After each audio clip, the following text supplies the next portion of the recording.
1 whole egg, milk. Hold the jug with one hand. The secret is to get that really nice, smooth paste. But whisking that egg first, and then your milk in. Don't put all the milk in, because then you're going to get a lumpy pancake mix. And the secret for me is to have a nice thin teaspoon. That helps to bring a nice crispy edge to the mixture. Now, just taste. Look at that. I love that. The larger the pan, the better. It helps to create a nice, thin, even surface. I want that. That's what I'm looking for. In there. Nice. Tosser. Now, for the exciting part, a little shake. That releases it. And then just shake it to the end. Beautifully. Now, that's exactly what I want. That nice sort of colour is so important. And that, for me, is pancakes. Amazing. Jerk. Now, in the cavity, I'm putting no stuffing at all. What I will do, however, is put a bit of Christmas inside there, and that can come. Welcome to the Poor Man's Gourmet Kitchen, where we share gourmet recipes at a low-budget wonder. Now check this out. Here are the ingredients we'll be using for our mirepoix: garlic, bell pepper, celery, and onion. Add the mirepoix to a pan with some melted butter. Stir in all the chopped vegetables thoroughly before you start to add your ingredients. The first thing we're going to add is Creole seasoning.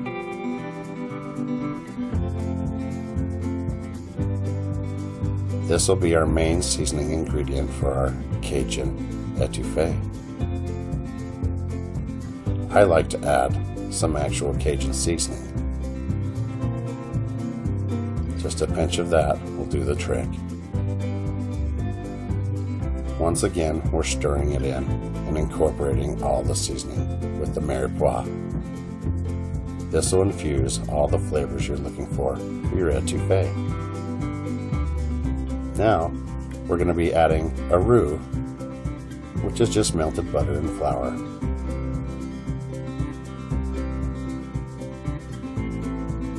Stir this in as well, get it fully incorporated to infuse your flavors, and let it sit. Now we'll be adding a stock, and I'll be using clam juice. I'm going to pour in this entire bottle, which is about 8 ounces, 1 cup's worth. Shrimp stock can be used as well, but this is what I prefer. As you can see, it's thickening almost immediately. Just a few stirs, and we've almost got a paste. This is a good sign, because now it's time to add some more liquid.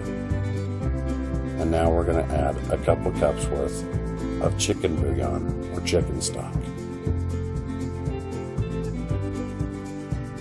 This will help the bulk of our etouffee. Stir this in completely, bring to a boil, and start adding some Worcestershire. This is going to help the flavor tremendously. Just don't add too much or you're going to ruin it. And I like this sriracha for some kick. It's good to use some Louisiana hot sauce, but this is my favorite, and I can add in such a small amount, and it can go so far with kick. Trust me with the sriracha.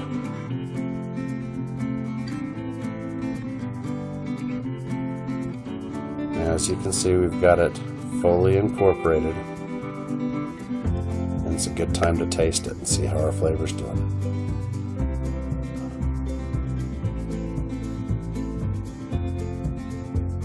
I'm going to add a little bit of cream.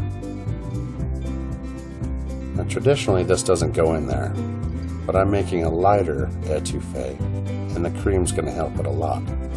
But again, I taste it because the cream tends to dull the flavor, but I think it's just right. So at this point, we're going to move over to our main ingredient, the crawfish.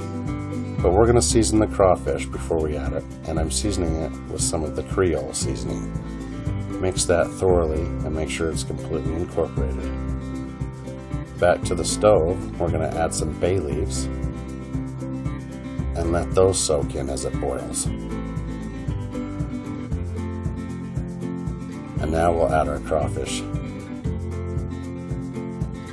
Got about a pound's worth here that's going in. And because we add that seasoning, it's going to flavor the entire etouffee. But just for kicks, I'm going to add just a pinch more. And some Worcestershire. Tasting this the entire way you're making it is key to the success of your etouffee. And sprinkle in some Italian seasoning, which normally isn't in the recipe, but I like it for the thyme, marjoram, rosemary, sage, and basil effect. Now we'll just reduce it to a simmer and get ready to plate. Just like that. Right over the top, dead center of a nice pile of rice. And there you have it. Crawfish etouffee right here in the poor man's gourmet kitchen. And just so you know, I like to add some scallions on the top before I serve. Thank you for watching, and be sure to stop by poormansgourmetkitchen.com for more recipes and exact ingredients.